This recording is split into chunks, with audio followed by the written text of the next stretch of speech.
ये है ईरान, दुनिया की कदीम तरीन सिविलाइजेशंस में से एक। पिछले करीबन 500 सालों से ईरान इन्हीं बॉर्डर्स के साथ दुनिया के नक्शे पर मौजूद है और शायद ही दुनिया की कोई सुपर पावर हो जिससे ईरान का टकराव ना हुआ हो, चाहे वो रोमन्स हो, अरब्स हो, मंगोल हो, तुर्क हो, रशियंस हो या फिर ब्रिटेन हो। हर एक सुपर पावर ने ईरान को फतह करने की कोशिश की है और इसकी एक बड़ी वजह तो ये थी कि ईरान दुनिया के क्रॉस रोड पर है। यही वो एक कंट्री है जो यूरोप, अफ्रीका और एशिया तीनों कॉन्टिनेंट्स को आपस में कनेक्ट करता है। आज का ईरान 7 कंट्रीज के साथ बॉर्डर शेयर करता है। ईस्टर्न साइड पर पाकिस्तान, अफगानिस्तान और तुर्कमानिस्तान के साथ और वेस्टर्न साइड पर इराक, तुर्की, आर्मेनिया और अजरबैजान के साथ। इसके अलावा ईरान को 3 समुद्रों की भी एक्सेस है। इसके नॉर्थ में कैस्पियन सी है और साउथ में पर्शियन गल्फ और गल्फ ऑफ ओमान। ईरान की सदर्न साइड पर ही दुनिया का सबसे इम्पोर्टेंट और खतरनाक पॉइंट भी है जिसे स्ट्रेट ऑफ हॉर्मुज कहते हैं। पूरी दुनिया की 20% ऑयल और गैस की सप्लाई इसी पॉइंट से गुजर कर आती है। स्ट्रेट ऑफ हॉर्मुज के पास ये 7 आइलैंड्स भी 1970 से ईरान के कंट्रोल में है। हालांकि इससे पहले इन पर यूएई का कंट्रोल था। इसी तरह इधर कैस्पियन सी में भी ये आशूरा डे आइलैंड ईरान के कंट्रोल में है। पिछले 40 सालों से ईरान वेस्टर्न वर्ल्ड के लिए एक सरदर्द बना हुआ है। लेकिन आखिर ऐसी क्या वजह है कि इतनी पावरफुल आर्मीज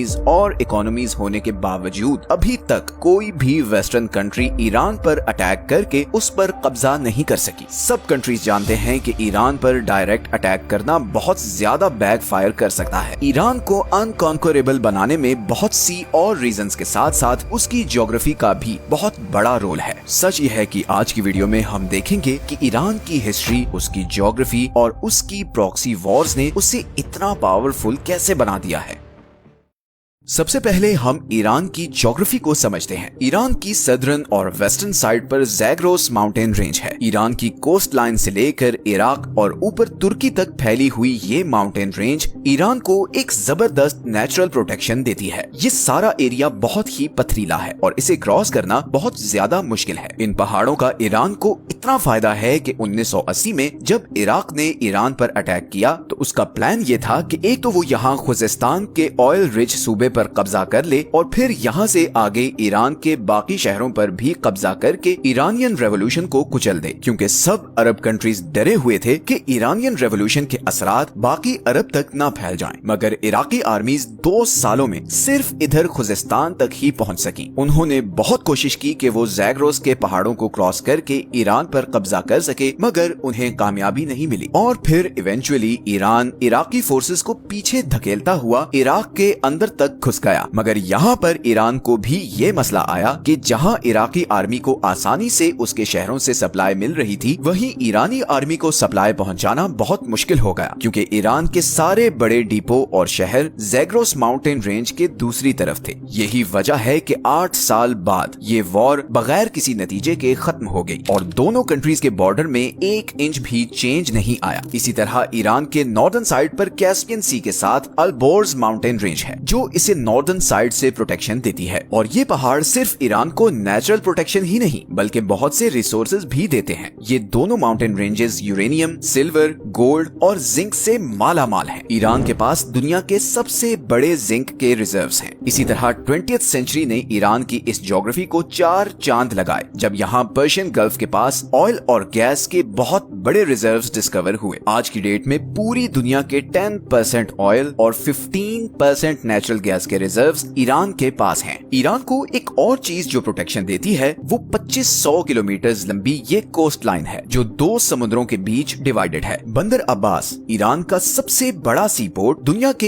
एक बहुत बड़े choke point Strait of Hormuz से सिर्फ 70 किलोमीटर दूर है और यही पॉइंट आज ईरान का सबसे बड़ा जियोपॉलिटिकल लेवरेज भी है। अगर ईरान अपनी नेवी के जरिए ये पॉइंट ब्लॉक कर दे तो पूरी दुनिया की इकोनॉमी कोलैप्स कर जाएगी, क्योंकि दुनिया की 15% एनर्जी सप्लाई यहाँ से गुजर कर एशिया और यूरोप को जाती है। अब अगर फर्ज करें कि कोई ये कोस्ट लाइन और ये 2 माउंटेन रेंजेस क्रॉस करके ईरान के अंदर आ भी जाए तो यहाँ पर दूसरा सबसे बड़ा बैरियर ये दश्ते लूत और कविर रेगिस्तान है। लूत डेजर्ट को the hottest place on earth कहते हैं, क्योंकि 2005 में यहाँ पर 70 डिग्री टेम्परेचर रिकॉर्ड किया गया था। इस टफ और एबनॉर्मल ज्योग्राफी की वजह से ही ईरान को कॉन्कर करना ऑलमोस्ट इम्पॉसिबल रहा है। लेकिन आज की डेट में जो दूसरी चीज ईरान को इतना पावरफुल बनाती है वो है उसकी जियोपॉलिटिकल स्ट्रेटजी। सबसे पहले अगर हम ईरान के डेमोग्राफिक्स को देखें तो इसकी पॉपुलेशन तकरीबन 9 करोड़ है, जिसमें 95% शिया मुस्लिम हैं। ईरान में 62% लोग पर्शियन हैं, 16% आज़ेरी, 10% कुर्द और बाकी 12% बलोच, लूर, अरब और तुर्किक हैं। अब 1979 की शिया रेवोल्यूशन से पहले ईरान एक लिबरल कंट्री था और इस खित्ते में अमेरिका का एक बहुत स्ट्रॉन्ग एलाय भी था। इवन उस जमाने में अमेरिका ईरान को मिलिट्री जेट्स तक सप्लाई किया करता था। लेकिन फिर इमाम खोमेनी के आने के बाद यहाँ के सारे डायनामिक्स चेंज हो गए। आपको ये जानकर हैरत होगी कि 1979 से पहले ईरान और इसराइल के आपस में बहुत अच्छे रिलेशंस थे। इनफैक्ट ईरान 1948 में इसराइल को एक्सेप्ट करने वाला दूसरा सबसे बड़ा मुस्लिम मेजॉरिटी कंट्री था। लेकिन इमाम खोमेनी ने आते ही पैलेस्टीनियंस की सपोर्ट में आवाज उठाई और ऐलान किया कि अब से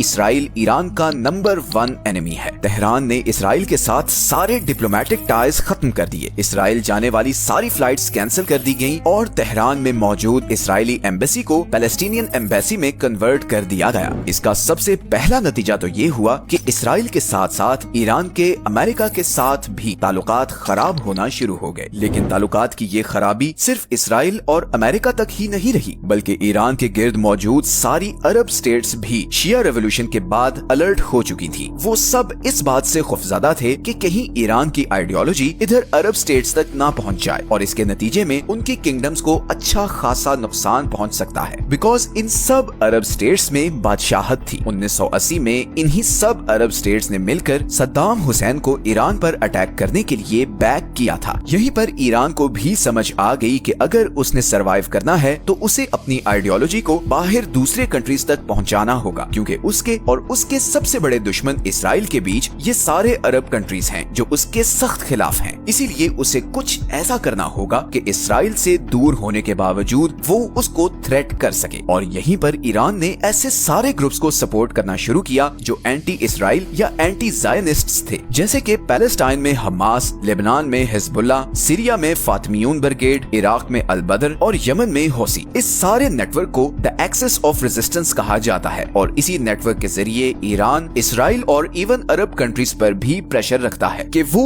ईरान के खिलाफ कोई भी कदम उठाने से पहले 1000 बार सोचें। इसीलिए जब इसराइल ने गजा पर बम्बार्डमेंट शुरू की तो इधर लेबनान से हिजबुल्लाह ने इसराइल पर मिसाइल फायर किए और यहाँ यमनी हौसियों ने रेड सी से गुजरने वाले इसराइली और अमेरिकन शिप्स को ड्रोन से टारगेट करना शुरू कर दिया। ईरान की इसी प्रॉक्सी वॉरफेयर स्ट्रेटजी ने उसे काफी डेंजरस बना दिया है। अब वॉरफेयर स्ट्रेटजी की बात हो ही रही है तो ईरान की ड्रोन टेक्नोलॉजी का जिक्र करना बहुत जरूरी है। जनवरी 2024 में जब हौसियों की तरफ से यहाँ से गुजरने वाले कंटेनर्स पर लगातार ड्रोन अटैक्स किए जा रहे थे, तब फ्रांस ने यमन के शाहिद ड्रोन को गिराने के लिए $1 मिलियन वाला Aster 15 surface to air missile use किया, जबकि यमनी ड्रोन की कॉस्ट सिर्फ $20,000 थी। यमनी हौसियों को ये सारे ड्रोन्स ईरान सप्लाई कर रहा है और इन ड्रोन्स की इतनी धूम मची है कि रशिया यूक्रेन के खिलाफ भी इन्हीं ईरानी ड्रोन्स को इस्तेमाल कर रहा है। अमेरिकन सेंट्रल कमांड की 2022 की रिपोर्ट के मुताबिक ईरान के पास पूरे मिडिल ईस्ट में सबसे ज्यादा